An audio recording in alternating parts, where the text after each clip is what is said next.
Singing Dutchman Productions.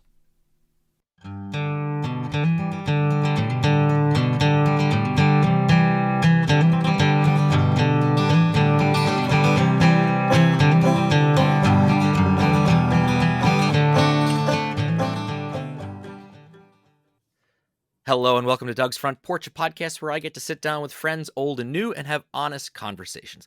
Today I welcome to the front porch one of my oldest and dearest friends who I haven't had the chance to talk to in a really long time, and I can't wait to sink my teeth into a conversation with my dear friend Georgie Donnelly. Georgie, welcome to Doug's Front Porch. Well, hi, Doug.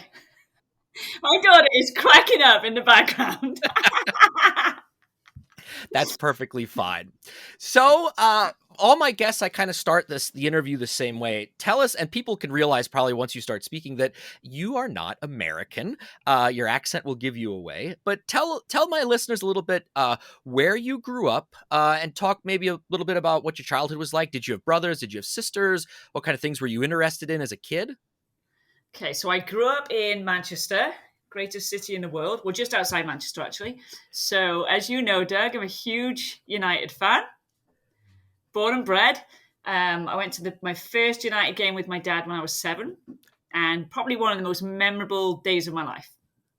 So that's, and then I have an older sister, younger brother. Football is my obsession. I play it, watch it, coach it. I have done for 37 years now. Right. So just so the majority of my audience is American. So just so we're clear, football is soccer for the Americans out there listening. But George, you'll probably continue calling it football. When did you start playing football? When I was 5. And was that totally your choice, or were your parents like, hey, here's something you could do or try out? No, Doug, I was like the only girl that played growing up. So my mum thought it was a phase, thought it was, it's cute, we'll go to Woolworths and get a first pair of boots, these £10 awful plastic things. And clearly I didn't grow out of it. And here I am, as I say, 37 years later. So there were no girl teams? Was it all co-ed teams when you were a kid? Just boys. So I had to play on boys teams all through school. And then when my family moved to Cardiff, I wasn't able to play on the boys team anymore. So that, like, in panic, I had to then reach out to the Welsh FA and try and find a team. And they put me in touch with Cardiff City, and they were phenomenal. Talk about role models. I mean, my coaches were just the best. So I was with them from 11 until I was 18. And then I was recruited to come over and play at the States. Yeah, we're going to come back to that. But when you were that 5-year-old, 6-year-old, 7-year-old girl on a team of all boys, did you ever what was that like for you? Did you not even care about that? You're like, look, I'm playing soccer. That's all I'm worried about. Did the boys give you a hard time because you were a girl? Or, I mean, what was that like as a little girl playing with all these other boys? I didn't really notice, to be honest. I loved it, and I didn't see any of the girls out there playing. I just thought girls don't play, until I got to a point where I wasn't allowed to play on the boys' team. And so I had to seek out other like-minded people. But really, when I joined Cardiff City, I was 11 years old, and the next youngest player was 17 or 18. So there was a massive, and they just took me under their wing. I couldn't play an 11v11 game until I was 15. So I just trained from 11 to 15 and didn't step on a field. So I look at the development of players now, and I think, God, like, it's so different, like, to what I grew up with. If I'd had like training, and game experience from 11 to 15, I could have been a much different player now. But you make the best of your situation. It definitely shaped me probably into who I am now, because I had to fight for everything. We're going to come back to all that stuff, but you did tease us a little bit. You got not drafted. What was the word you used? To come over here to the state. Yeah, recruited. That's the word. Thanks, Georgie. So how did that process all come about? So the Wales national team coach came in to do a session, because I played on the best team in Wales, at the time. Cardiff Ladies, we were phenomenal. And so the Wales national team coach came in to run a session to look at our players as well. Sue Lopez, her name was. And she identified me as a talent, but I made it very clear early on that I didn't have any Welsh blood in me. I'm a thoroughbred Doug, as you know, pure English. And so then she said, well, would you be interested in playing in the States? And I was like, sure. That sounded like a great opportunity. And so she was in touch with Trevor Warren, the coach of Lockhaven. It seemed to happen within a couple of weeks. Like, he flew over, watched me train. And that evening, we picked my major. We decided what we were doing. So I started off as a math major just because we couldn't figure out what else to put down. So it all happened in my living room. And then 2 months later, I was landing in a JFK airport with Heidi. When that whole process was going down, how were your parents like completely supportive of all this? Like, look, this is a great opportunity for Georgie. I don't really like the idea that she's going across the ocean, or what was the feel at home? I really didn't give my mum a choice, to be honest. Now, my parents had separated, and when Trevor said to me, "Look, you'll get to train every single day," and I come from a background where you train twice a week, and then I'm playing in the streets every other day. So just the thought of training every day, and it seemed like such a professional environment, I was like, I've got to go. My mum was fully supportive. Like, she knew.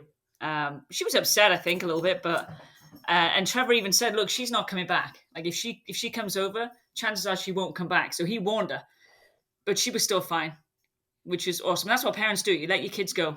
Yeah. So you get here, and what was that like when you first got here? Was it a tough transition? Was it an easy transition? Well, Doug, to begin with, when I was told I was going to Pennsylvania, I'd never heard of it, right? So I was telling all my friends and family I was going to Transylvania. And my and my friends were like, isn't that where Dracula's from? So I was thinking, okay, America, skyscrapers, all the rest of it, land at JFK, and that's what we see right out, coming out the airport. I was like, oh, this is great. And we keep on driving and keep on driving. And we stayed at a teammate's house overnight, Lisa Latchow. And then as we get closer to Pennsylvania, I'm starting to think, wow, where have I gone? And we drive into town, and it was different for sure. But oh my God, did we have a good time. I loved it. But it was nothing like, it wasn't the America I was expecting. That was my first, aside from traveling to Scotland, that was my first time outside the country. So it was big moves for an 18-year-old. Yeah, absolutely. Yeah. Did you find that the way we were doing soccer here was different from what you were used to, or was it similar? And if it was different, what were some of the things that kind of like maybe caught you off guard, or you just thought, wow, this is different? The biggest difference, I think, was because I'd come from a team where it was such a varied age group. As I say, I was still the youngest, one of the youngest in the starting lineup, and I had teammates that were in their 30s, national team captain, these veteran players around me. So I was striving to be better and better every day, and had all these incredible role models around me. And then I get to a team where we're all the same age within a year or two. And I'd never been in that environment where I had so many people my age to play with. It was definitely different. And obviously the training was very similar because Trevor's English. So he, it wasn't like I was coming on with an American coach. So everything was very, very similar to what I was used to, but it was probably, the standard wasn't quite as high as Cardiff, and also just the same age players. And then all the socializing we did after games and all the rest of it, I hadn't done that at Cardiff because it was pretty much for me business. And, I was so young on that team. Did you find it easy to balance your soccer life with your academic life, or was that? I did. I know. Yeah, but my listeners don't know that. So, when you go into college, it's about your academic, social, and for me, athletic. Right, the 3 pillars. I nailed 2 of them. Right, nailed 2. But the third. And Trevor, I do blame Trevor a little bit for this, because he said, you'll never work as hard as you did for your A-levels. Now, A-levels are what gets you into college. That's what we do in England, 2 years. And he was right. My A-levels were tough, but I literally took his word and would barely show up to class sometimes, partied way too much, and, bounced in with a 1.74, baby. So then I'm on academic probation, because obviously international, I had to keep a 2.15 maybe. So it was, it was a challenge, but I came out at the other end okay, but that first semester was a lot of fun. Well, yeah, I can imagine there's a lot of things going on, a whole new life. I mean, you're entering in a Whole new whole life, new new life. country, Yeah. yeah. Yeah. It was amazing. Like, cake parties. I mean, I'd never been to a cake party, cake stands. Yeah, yeah. And as a good tourist, you have to try Of everything course you do. that you Look, I'm all in. Whatever I do, I'm all in. You have So always been that, and that you are. She's not lying, everybody. She's not lying. But she did find. I mean, George, you found a lot of success in your 4 years at Lock Haven. You did end up getting your degree. It wasn't like you failed out. And I double checked this because I wanted to make sure I have the right fact here. But you were the first Lock Haven University women's soccer All American, which is unbelievable.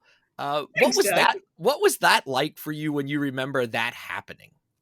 I remember Peter called me, and because Trevor went my first year, Trevor had said to me a week into preseason, "You're going to be an All American." I didn't even know what he meant. Right. So I was like, okay, and then when it finally happened, Peter called me my senior year, and obviously I was delighted. And I called my mom, excited to tell her, and she was like me. She's like, well, "What exactly does that mean?" I was like, "Well, it's a pretty big deal over here," but having the success I had with that team my senior year is what I remember the most. Winning the PSAC for the first time, winning the region, going into the Elite Eight. It was just a phenomenal year to end my career on. So that was way more important to me than being an All-American. Yeah. It's awesome though. So let's shift a little bit. Your time in Lock Haven's over. Where do you go next? What happens next? So then I stayed on and did my master's there. Yep. Under the mighty Doug Moore. So I was, and Peter, I was with Peter and Doug for a year each, and that was a great experience. And then after that, I continued to play in Virginia Beach for a W League team, and with a lot of success there. And then I dropped out of coaching, at the game for 2 years and worked for Enterprise.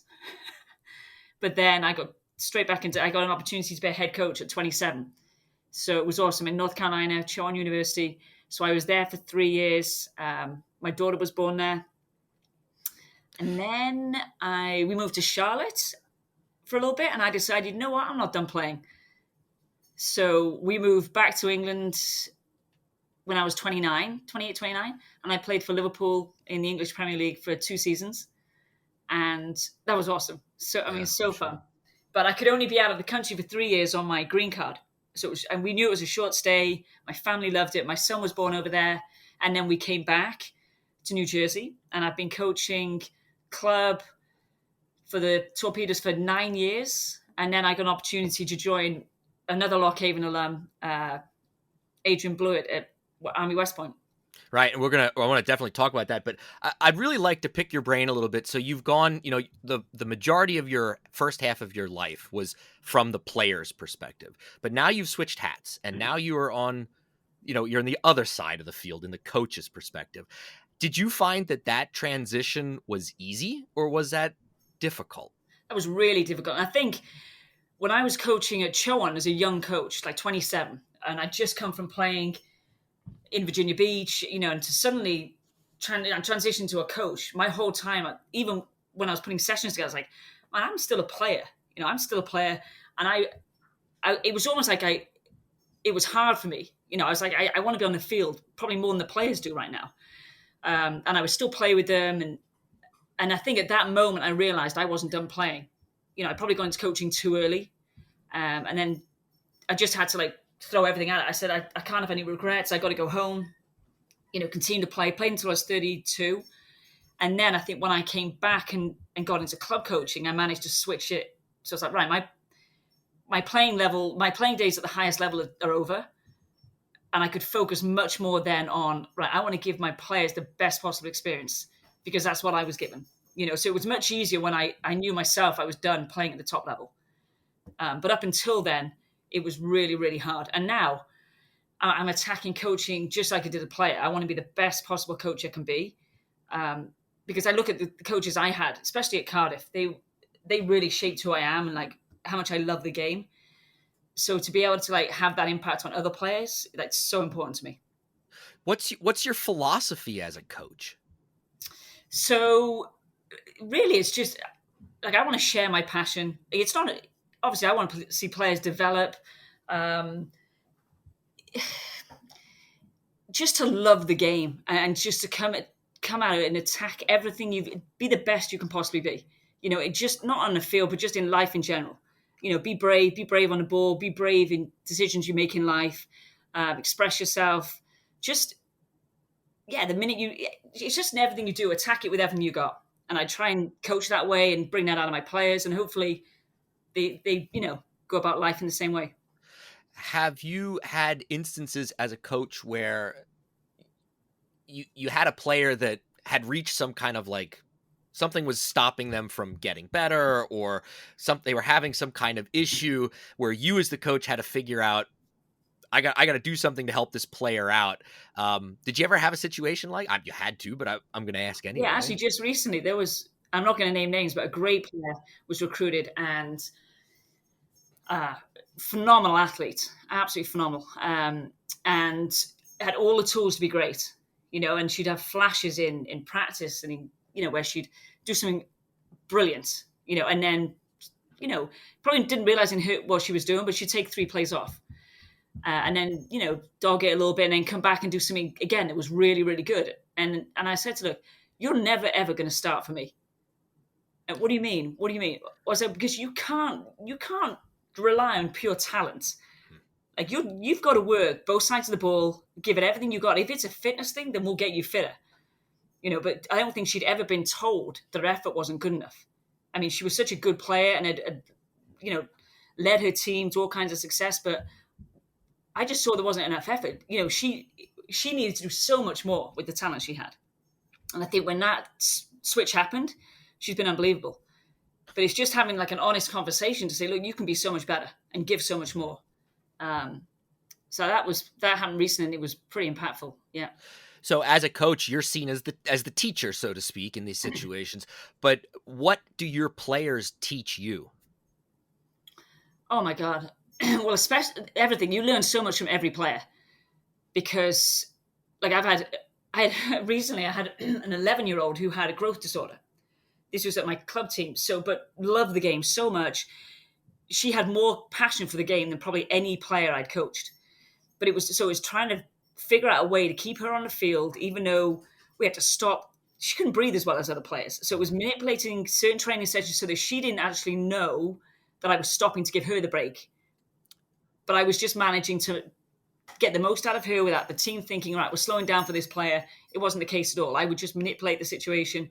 I managed to keep her in a role where it didn't require her to run extensively, but we could play the ball into it and she could have a big impact. So she taught me how to get the best out of a player that's not athletically as blessed as others, but had other attributes that really helped us. And I wanted to give that to her because the game was so important to her. And other coaches had kind of discarded her because she was 4'3", couldn't run very well, but there was something she brought to the game, and I managed to keep her on the team. And it was just awesome. And Mum was like, "God, this game's given us so much." She goes home, she's juggling in the living room. So to share my passion with her and for her to like energize me as well, it was awesome. So in that, and then obviously my recent time at West Point, I mean, those players have just talk about working. Let's talk about that. I mean, I think this is really awesome. This is a relatively new that you had the opportunity to. You're the assistant coach at West Point, correct? So how did that come about to go from coaching these club teams to? I mean, this is a Division I soccer program now at a very well known institution in America. So Adrian Blewett was a Lock Haven grad, and we'd been in touch for like 24 years, on and off. Like we played against each other when I was at Sean. He was with Lenore Ryan. There were times when he was recruiting players that I was coaching. So we've always kind of kept in touch. And then when he got the job, obviously he was right in my area, and I was working with a very, very good high school. So we had Division I prospects on the team. So we reconnected through our players, or my players. And then I brought a load of my players over to his camp. So we were kind of building that relationship up again. And then his assistant was so inspired by the players, the cadets, that she went on and joined the Army herself, which is just incredible. Brie Garcia.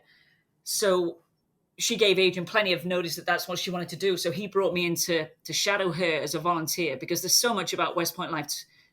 It's just unlike any other, Division One program. So I went in as a volunteer shadowing Bree for a season.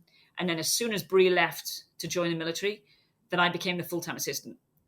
But it was all through our Lockhaven connection. Yeah, So it's you talk awesome. about and the soccer world's pretty small anyway, but I mean, that place has given me so much in terms of, like, obviously Trevor bringing me over, and then Adrian getting me into West Point, and my 2 years at West Point have been just the most phenomenal experience I could ever wish for. Why? What are some of the things that make you say that? Because I mean, you've had this storied life. I mean, let's be realistic. You've been very blessed with a lot of great things, but a lot of it because of hard work that you put in.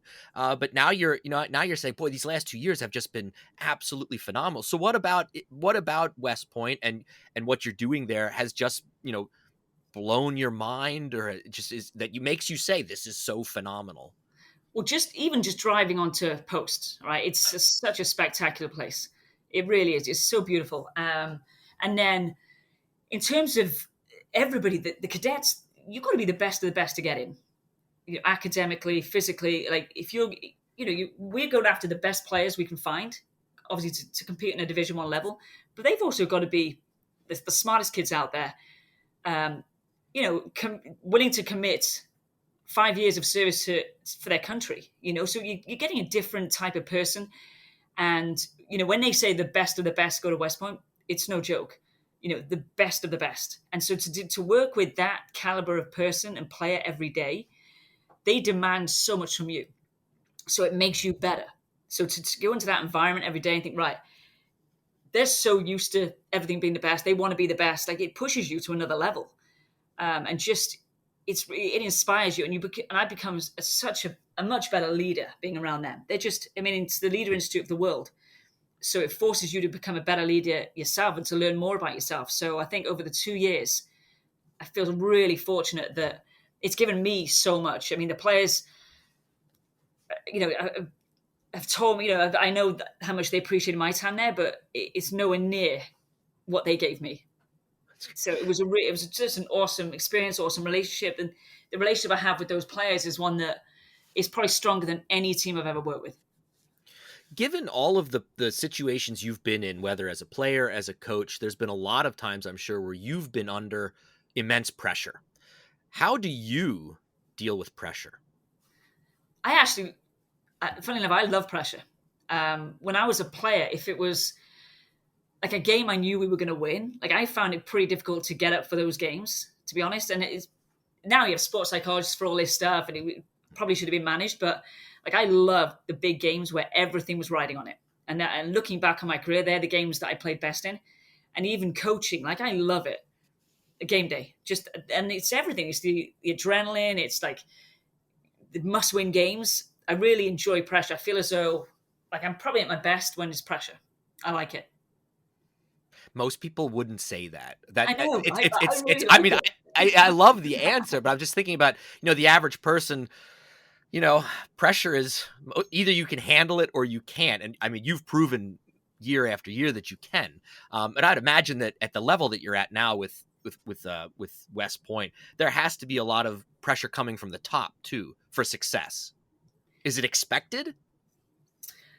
It is expected. You expect it to be competitive, but if you're a driven coach, you expect more from yourself and from your team. So you don't just want to be competitive. You want to win the Patriot League. You want to go into the NCAA tournament. It's not enough for you just to be competitive. Do you know what I mean? But that's like, the administration know there are maybe limitations to how far you can go, because obviously we can't go. Not every player can get in. When you're going after this pool of fantastic players, not everyone's going to be able to get in. So we are a little bit limited. But as a coach, you want to be the best you can possibly be. So just being competitive isn't good enough. It's great. I've never coached. I played a lot of sports, when I was a kid, and I had some very good coaches. I had some very bad coaches. Just looking back, experiences maybe it wasn't the coach, maybe it was just the experience overall. But when you think about all the coaches that you've had, and now you being a coach, what are 3 characteristics or traits that for you make a good coach, and why? Oof, Doug. Standards. Okay. right? So a coach that has the highest standards expects the best from you, but also that coach is prepared. So they're coming in and they've got a plan for you and they're prepared. And players pick up on that immediately. You want a coach that cares, like genuinely cares about you. You're more important than the results. At the end of the day, it's that the feel you get from your coach. That's so important. And if your team know that you care deeply about them, you can get the. I mean, it's phenomenal. You'll feel the energy from your team, and they're all pulling in the same direction. But it has to be genuine, and just I think a genuine passion for the game. Because it's contagious. And I had that growing up. Those three things from my coaches, and that's inspired my love to pass it on to all of my players. But I knew every single session, my coach was so well prepared. I mean, they wanted the best for me, and I mean, they were the trailblazers back then. Thinking about when women didn't play, and the coaches I had really had to push harder than I did to get where they were.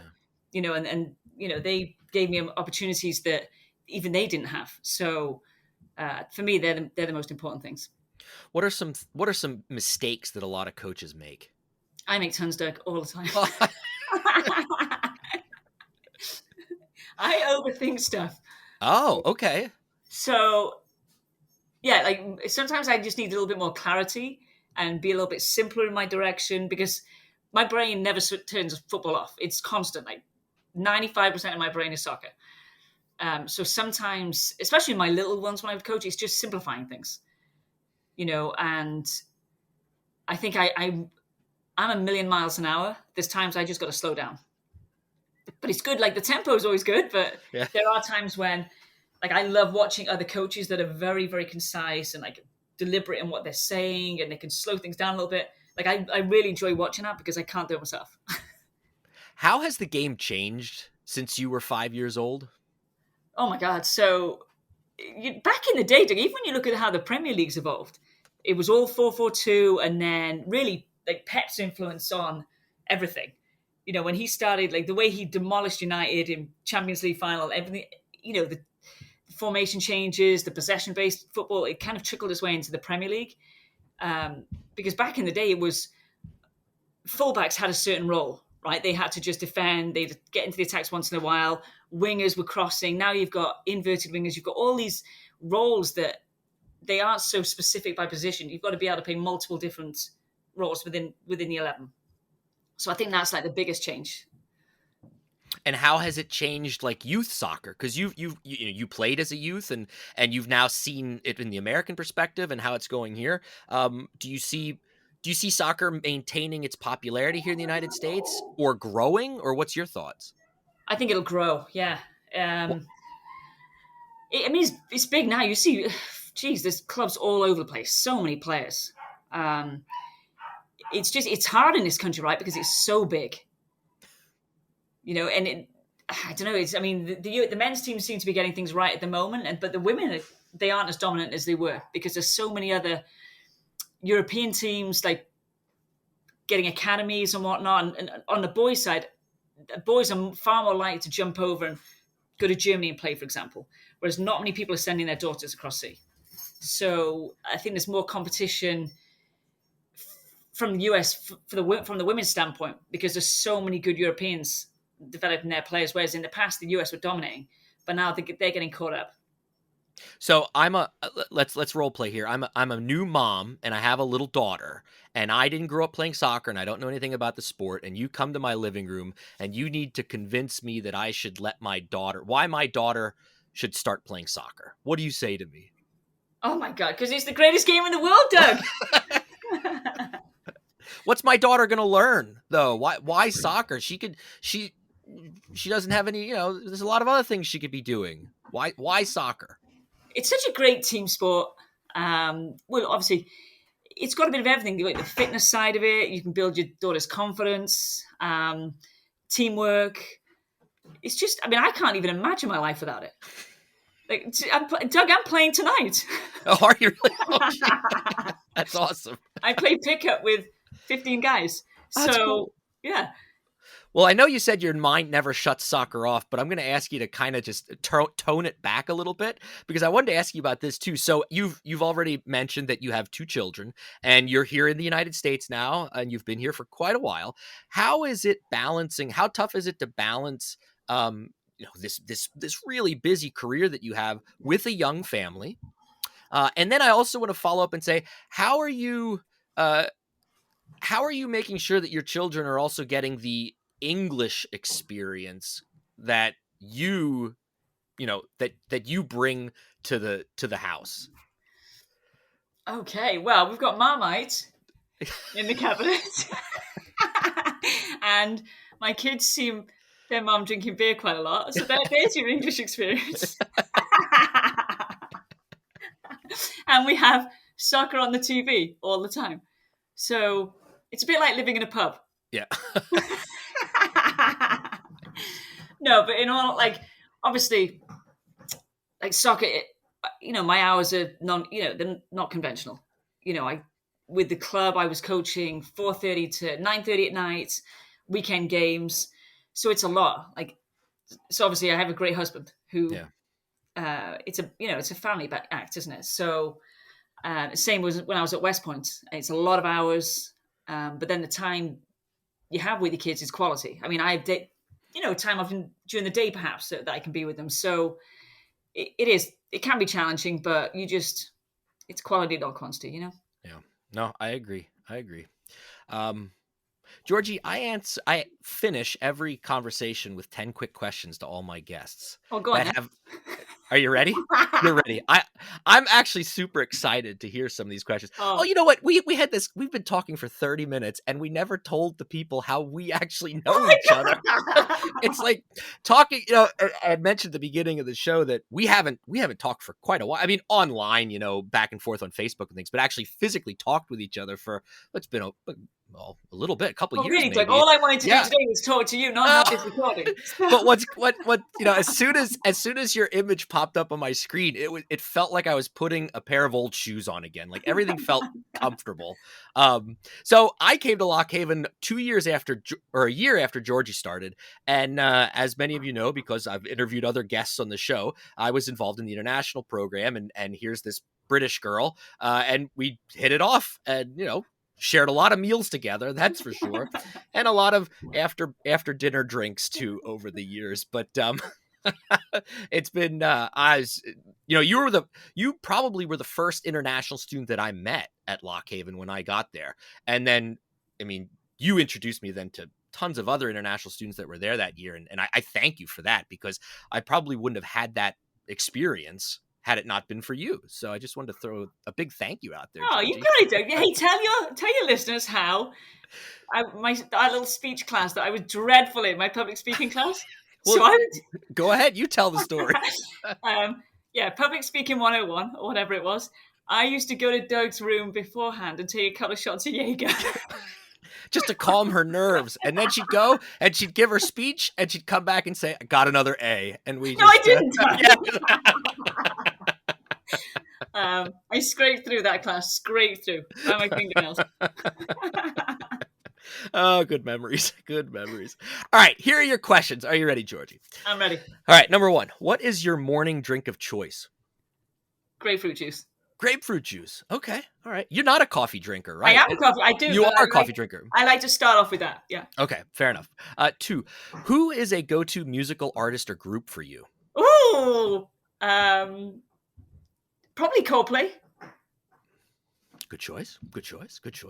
Do you have the routine of, like, when you were a player? The big thing I see with my students right now that are athletes, they swear that they can't get into a competition unless they are pumping music. They have a go-to song or they have a go-to band or something that they have to listen to before they go out on the field. Do you have that routine as well? Or what was your pregame routine what got you pumped up? Pre-game, I used to read a book of quotes that Eric Cantona wrote. A little book. And I didn't even really have any music. I just used to get locked in, listen to this book, and I had to juggle before a game on my own. Okay. Yeah. All right. Good. Number 3. What is a movie that you can watch over and over again and it never gets old? Oh, Airplane.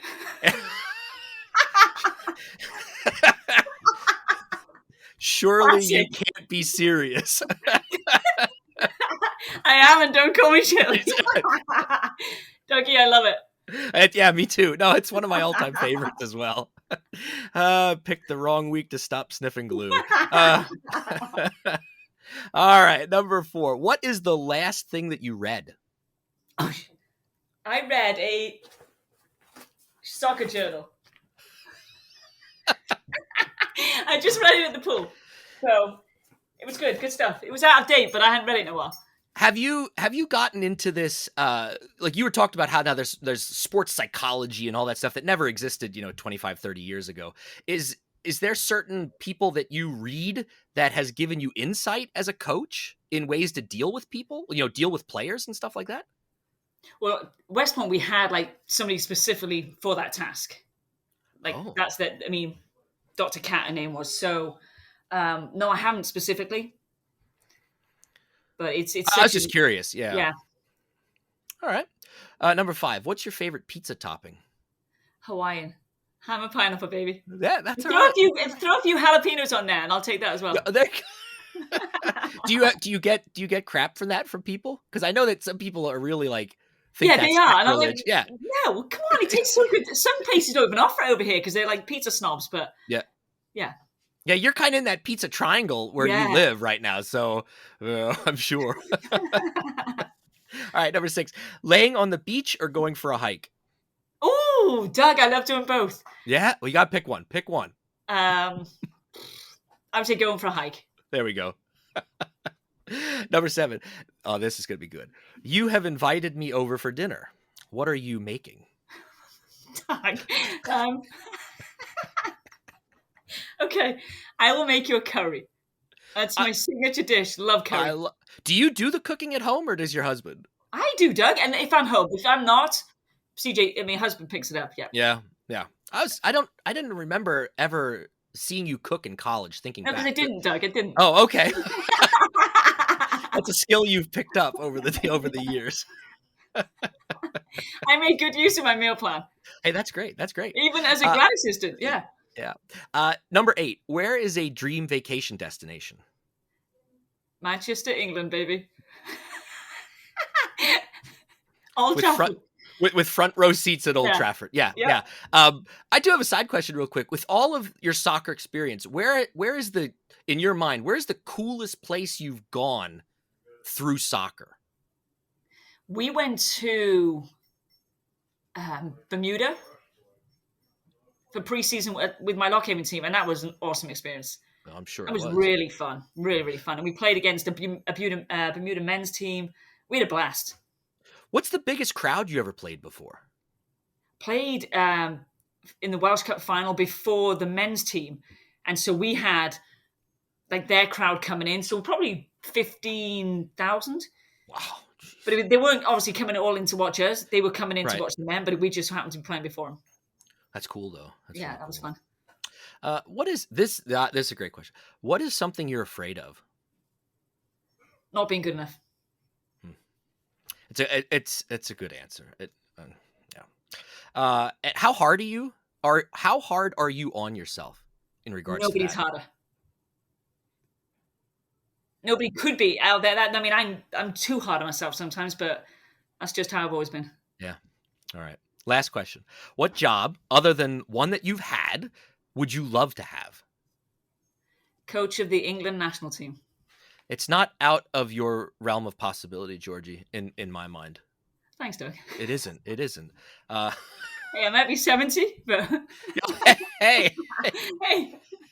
We had 2 70-plus-year-old presidents already, so it's possible. It's possible. And my job would be a lot less stressful. Yeah. I don't know. There'd probably be a lot of pressure on that, though, on that job. All right, real quick, on the spot, who's your pick to win the UEFA European Cup this summer? Is that a trick question? Well, I just want to make you put it on record. England, it's coming home this year. It's coming home. Yeah, and Germany are going to get out of their group. Okay, yeah, we both we were talking about this online the other day, and we'll just see who's right when the dust all clears. But it's exciting! I can't wait. We kick off Sunday. Yeah, I know. I have the games marked on my calendar too. I'm really looking forward to it for sure. Georgie, I've known you for 20 plus years now, and I've always considered you one of my great friends. You have always, as you could probably hear on this interview tonight, everybody, Georgie is someone that it's tough to be around and not be happy. You've Oh, always, Doug. it's so true though. I have always had a smile when I was with you, and you did it again tonight. The whole conversation. So I just want to thank you for being such a great friend. I was never a player of yours, but I wish I would have been. I really Oh. wish I would have been. So And Doug, based on what I'm reading from your students, I mean, you're a phenomenal teacher. So right back at you, So I'm so fortunate to have had you in my life for so many years. So thank you, Doug. You are a true, true friend. And hopefully we get to see each other soon. I hope so. Yeah. Let's make it happen. How's that Yeah. sound? Well, thanks so much for coming on the podcast, Georgie. And now Heidi and Andrew have both been on, so you're the trifecta. So